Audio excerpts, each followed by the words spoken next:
Today on Green Country People and Places. This is the Linnaeus Teaching Garden.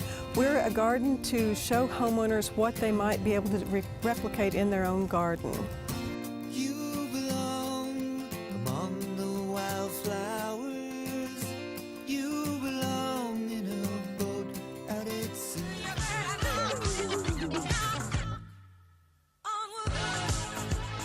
This is Wildwood's Rustic Furniture and Decor. We make, manufacture, and offer rustic furniture and decor.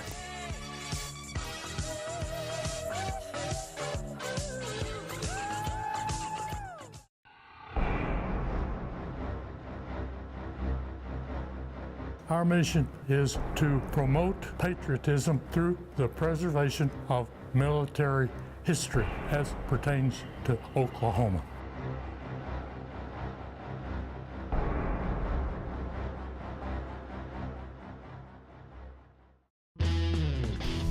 Oklahoma's green country. It's full of unique places and interesting people. This is a great place to come if you're a Leon nut. I feel like I should have pointy ears looking through this. So come along with us This thing's huge. and enjoy the ride.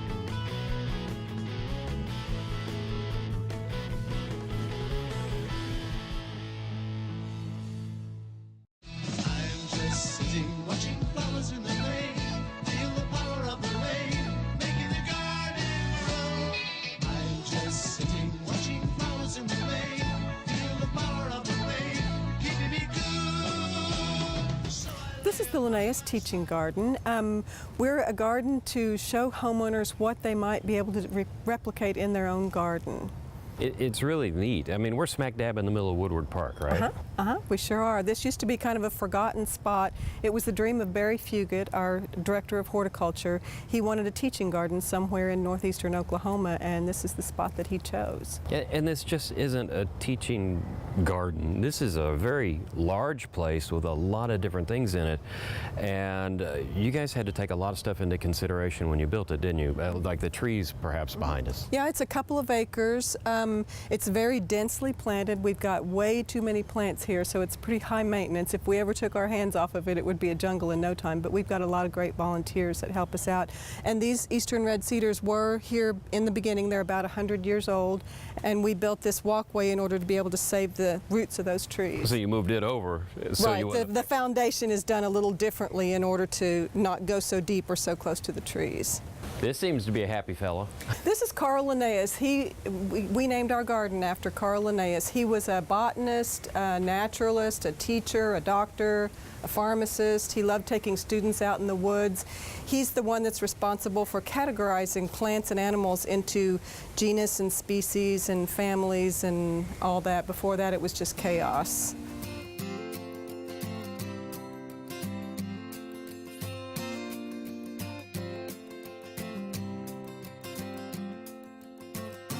You belong among the wildflowers. You belong in a boat out at sea. This is incredible. You don't see this from the street or the parking lot, do you? It's kind of hidden back here. This is what we call the outdoor classroom. There's a place around the edge for about 30 students to sit, and then someone wants to do a presentation, they can do that here. Every Thursday morning we have story time up here. We put down blankets, and some of our volunteers read stories to all the little kids that come, and moms bring their kids, and it's a lot of fun. We just did that yesterday. And the wow moment is this view. Oh yeah, this is kind of a panoramic view of the entire garden. This is, when it's excruciatingly hot, this is the coolest place in the garden. There's kind of a breeze through here. A lot of people come up here and bring their lunch. They've been downtown in front of a computer all day and they want to get out and have some fresh air for their lunch, so we get a lot of people coming up here for lunch in the afternoons. We have bees, honeybees and bumblebees and hummingbirds and all kinds of critters all the time. We have naturalists and people who study those things. We just had a couple of students from OU here last week that were doing a bumblebee study, and they spent some time here collecting bumblebees and getting data. And well, I imagine, you know, if you're an insect, this has got to be the best place on earth to be. Yeah, yeah. Well, and we tease about the rabbits too. You know, if you were a rabbit, wouldn't you live here? Why wouldn't you? You know, We've incarcerated some of our plants, putting them under cages to keep the rabbits from eating them, because that's the only thing we can do. I heard you fell into a rabbit hole, covered yourself up in snow. Baby, tell me where'd you go for days and days. So the purpose of an area like this is you're trying to show people how they can incorporate a water feature? Sure, a lot of people like to have a koi pond in their backyard, and we've got quite a nice koi pond here. We've got 5 waterfalls. It all recirculates. We've got a bog garden up there, and the bog garden helps to clean and circulate the water and the biodiversity of all that. You even have a bridge. I mean, We even have a bridge. This stream is beautiful. I mean, I would kill to have something like this in my yard. You know, you say this is inspirational, but at the same time, it kind of depresses me because I imagine everybody wants to try to imitate this when they get home. Just the sound of moving water. We get a lot of young men here that want to propose to their girlfriend on the bridge, so they come ahead of time and we set that all up and get pictures, and we've even had a few people get married on the bridge too. That's neat.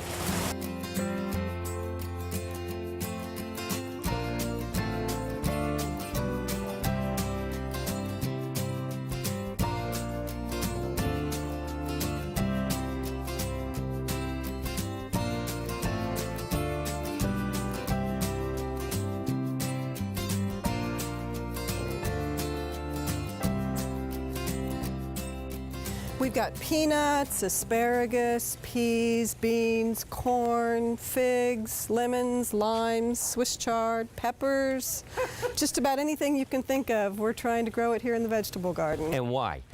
Just to show people what they can grow. We get people all the time. We love to show people, especially kids, that vegetables don't grow on grocery store shelves. They actually grow in soil, in the sunshine, and it's a lot of fun to watch people go, oh, I never knew that beans grew like that, or I never knew what asparagus looks like. So. Or that you can make it part of your landscape Sure, too, because yeah. I'm looking over here, you have what's growing on the trellises or the... That's cucumbers and gourds, and it's called cattle panel. You can get a section of it at the feed store.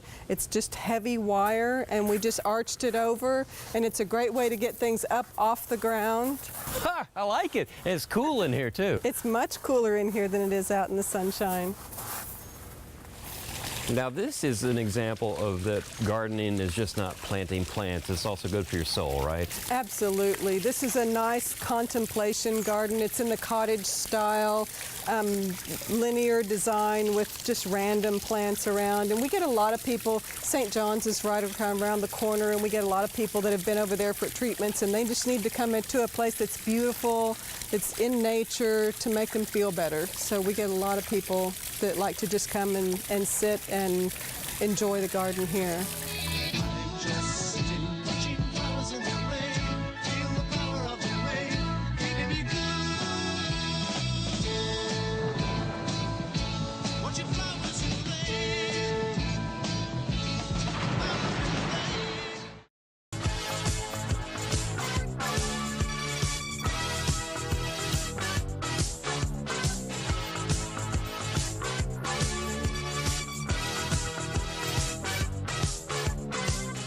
Okay, we are in Glenpool, Oklahoma. This is Wildwood's Rustic Furniture and Decor. We make, manufacture, and offer rustic furniture and decor. So you make this stuff that we got behind us. I mean, I'm seeing logs and things. It's really cool. Yeah, we basically take the tree, and from there we turn it into what you see here. So this is for somebody who not exactly has a townhouse, but they have maybe a log cabin, or they like the old cabin-y like look, and almost like a fishing cabin type stuff, I would think. Yeah, but higher end, really. Yes, yeah, you can go anywhere from basic rustic furniture to a high-end rustic furniture. We've put it in all sorts of homes, from cabins to rustic homes to just, you know, homes in New York City where they just want a room where they can just get away from it all. You're not just Glenpool then, are you? No, we're all over. That is neat. How long have you been here? We've been in this location since October of last year, and then we've been online for 17 years. Oh, so you've been doing this a while. Yep. Let's go take a look at some of the neat stuff you got. All right.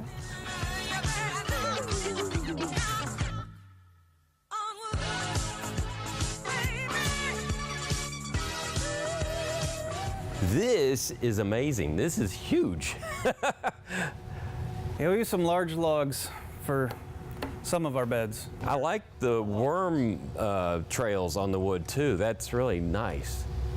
Now, do you have to make those, or you get lucky and find those sometimes? We find these. This is aspen, comes out of Colorado, and yeah, a lot of the dead standing aspen will have the beetle tracks. And So this doesn't look anything like my sister's Cinderella bed she had, which was white and pink. I could go for a canopy bed like this. there you go. That's a man's canopy bed. Yeah, and you actually have animals around too, some pelts and things. So you're keeping it really rustic, right? Yeah, we try to cater. So it's a one-stop shop. So is there you work with a taxidermist and things like that? Yes. Yeah. And then also you do bring in some really nice fabrics and things. This is leather, right? And or like it. Yeah. Yeah. We offer both. You know, there's collections. I have real leather collections. I have the faux leather. It's empty. Yeah, it makes for a bad bar experience, but you can still fill it up and have a good time. Yeah, and I take it you guys don't get to enjoy the emptying part either yourselves, do you? No, unfortunately not. We pick up those barrels when they're empty. We bring them in, refurbish them, and turn them into furniture. And I haven't seen too much of this, so you guys are kind of hitting a niche by using whiskey barrels for furniture props, or for furniture pieces, actually. For pieces, yeah. And you've done a really neat job, too. I see you've actually got some metal work here, and you have guns and spurs attached to it. I mean, there's a lot of bling on this thing. Yeah, we try to give it some rustic flair, you know, dress it up, make it interesting. So when you look at it, you see something new each time you look at it. And I've been leaning on this, and I just realized that this is a bar stool, right? Yeah, it's our saddle bar stool. Like all the horseshoes. You're going all out. I can see actually this. I can see this in a New York studio apartment somewhere. This is pretty neat. Who won? The pheasant or the cat? Well, I don't think either one. Yeah, oh, good point. Good point. I didn't think of it that way. A pheasant and a bobcat, and yeah, they're both here, so neither one did win. Some of the furniture you do, well, is really practical. I mean, this is a nice hutch. Yeah. Whoa, that's well done. Yeah, we use full extension drawer glides and everything. And you have inset glass. And I love the mix between a really blonde wood and then you still keep the old rustic look. I mean, you guys are working hard on the designs of these, aren't you? Yeah, yeah. Anybody can build furniture. It takes a lot of work to make it look good and to be built well. When you close your eyes and you go to sleep, and it's down to the sound of a heartbeat. So obviously you got some work going on now. What's going on? All right, so here we're sanding the aspen. Sanding the aspen is going to bring out the lighter color. You'll see more of the character differences in the wood. And then it makes it really smooth, nice to the touch. It's a lot of work though, isn't it? A lot of work. I imagine you go through a lot of sanding pads. Yes, we do. So it gets a little warm in here in the summer, I imagine. A little bit, yeah. We tend to start work early and take off in the middle of the day and come back later.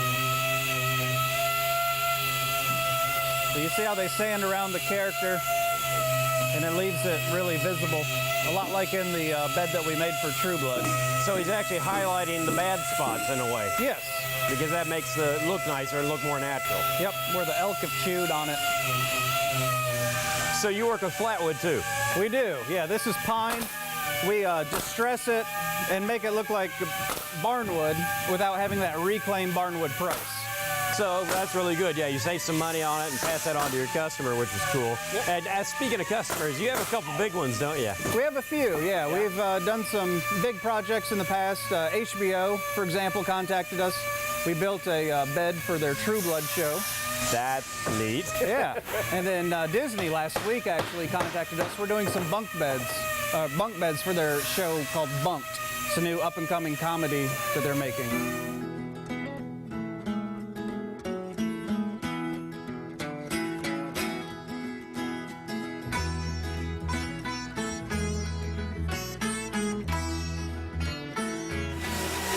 So that's how you do it. I was wondering how you hooked everything together. Yeah, that's our... That is neat. So how does that work? It's got blades and it kind of chews on it like a beaver. And creates the tenon on the end of the logs. It's a lot different than what you'll see. Most companies have a true mortise and tenon system, where they have a tenon machine that just sucks the log in and the blades cut it nice and smooth. But he's kind of doing this by eye, too, isn't he, by experience? Because these are, well, they do look beaver-chewed. I mean, Yep, it gives it that hand-hewn look. okay.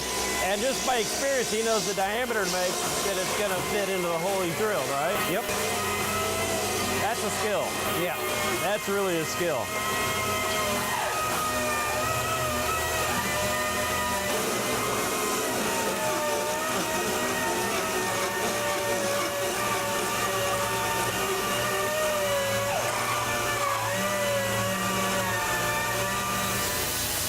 So you actually make your own metal components. We do.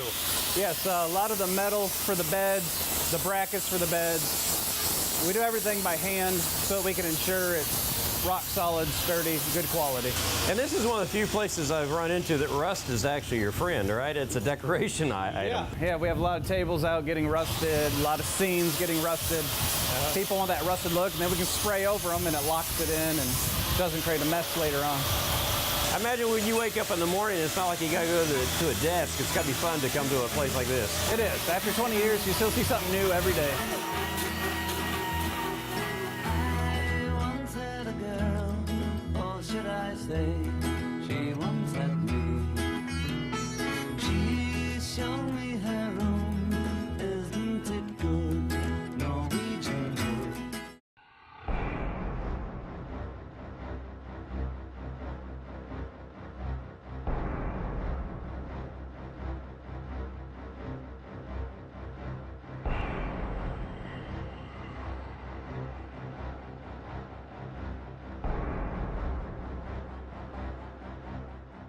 This is a big place. I didn't expect to see so much stuff. 6,600 square feet, Wow. not counting the offices. Now the first area we're in is the Civil War This is area. the Civil War era here, and you might be interested. There's a uniform of the soldiers that were stationed in Fort Gibson, and here are the keys that were to the officers' barracks Oh, in my. Fort Gibson. And you have some rare items in here. I see swords, I see pistols. I mean, you've gone to a lot of effort to find authentic material. We have over 3,000 different items. Well, a good many of them are not on display. This is a collection of items that would have belonged to a World War I soldier. This is his field shaving mirror. Yeah. Here is his safety razor. There is his fountain pen. And here is a remedy for poison gas. Do you remember Mac Krieger, who was a sports announcer on Channel 6? Yes, Okay. Mac Krieger's grandfather, Charles M. Krieger, was a sergeant in Cuba under Lieutenant Colonel Theodore Roosevelt. Are And these his? These are relics that were put together by his widow, Marge. Now we're into World War II, right? Yeah, this is the uniform of a Japanese Army full colonel. And this flight suit is for flying at 25,000 feet and dropping bombs. A United States aircrew? United States Army Air Force. Okay. And this belonged to a member of the German Gestapo. Here's a couple. Here's a flag that was taken at Iwo Jima by the Marines. After the 50th anniversary of World War II, which was 1991 to 1995, I formed the American Veterans Association and set up offices down on South Harvard. And one day, a lady came in and she said, "Could you use this uniform?" She said that she was a truck driver for General Patton. And then a few weeks later, a lady from Bixby, who was a former Marine, came in and she donated the her corporal's uniforms. So you're saying that skirts is what got you started collecting? Yeah, a lady Marine and a lady WAF. Now this display is all German memorabilia, and I see you have daggers and you have flags and some hats and things, and it's all German stuff, which is really, really cool. But there's something here that's really rare that you wouldn't think is rare, and it's that camera right there, isn't it? Yeah, that camera is a genuine Leica camera made in Wetzlar in Germany during World War II. And the special thing about it is? It says Waffen SS, which means that it was used in Hitler's personal army. And then if you look at the top, you see the little winged thing, which usually has a swastika in it, but in this case, the circle has an H, which indicates that this camera was used by a photographer on Adolf Hitler's staff. Dogs who walk on the meadow of haze. With no cause, we don't discriminate. Discovery is to be disowned. Now, Colonel Powell, you said you're 93 years young. 92. 92. Oh, I don't want to rush you. That's okay. I'm all right. So that is a glider, right? And you flew.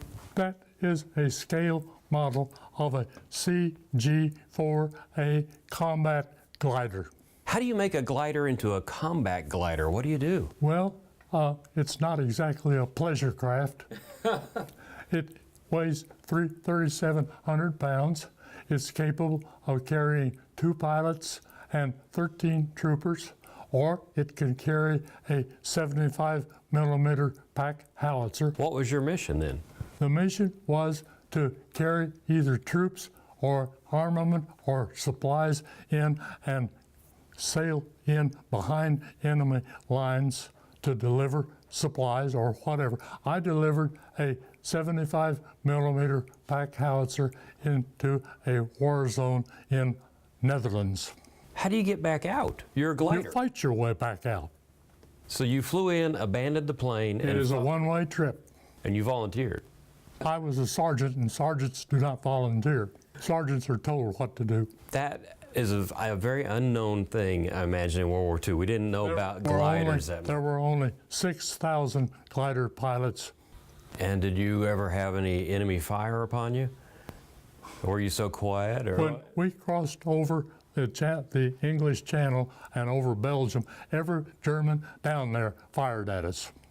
And we were flying at about 2,000 feet up. And you had no weapons? There were no weapons and no armament. I was part of an armada of 2,000 gliders and tow planes, which were aimed at southern part of Holland, which is around Nijmegen, a place called Groesbeek. But when my tow plane turned me loose, I was only 500 feet above the ground. Yeah, in order to do your job, you have to go into a dive. So I dove down to 200 feet. And when I straightened out and looked for a place to land, I was headed right for a grove of 90-foot trees. I couldn't pull up, I couldn't go around. I was committed to wherever was in front. So I hit the trees and I lost one wing, went unconscious, and I woke up 18 weeks later. So how you survived that drop from the crash into the trees and the drop to the ground? That's why I went back a year later, or 70 years later, to Holland to try and find out where I landed and what might have happened. And the historians of the Holland side said that they thought that the Dutch went out into the battlefield and rescued wounded Americans and drug them up to a farm where it was set up as a temporary hospital. And they think I was one of those because the Germans were going around executing glider pilots. Colonel Powell, what is this room here? It starts with the Korea era. Then over here we have the Vietnam, and then it goes from Vietnam into the modern Desert Storm and Iraq, and Afghanistan, and it ends up at the far end with things that pertain directly to Oklahoma.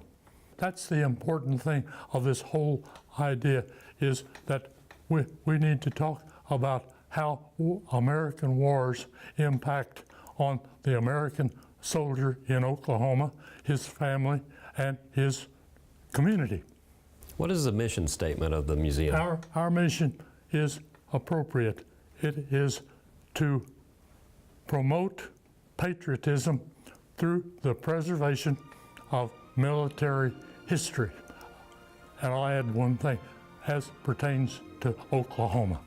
Well, I have to thank you, because this is an amazing collection that you've put together that would have really been lost if it hadn't been for your efforts. Wasn't easy. I can't imagine. So it's just very spectacular, and thank you again also for your service. Well, you're just as welcome as the flowers in May.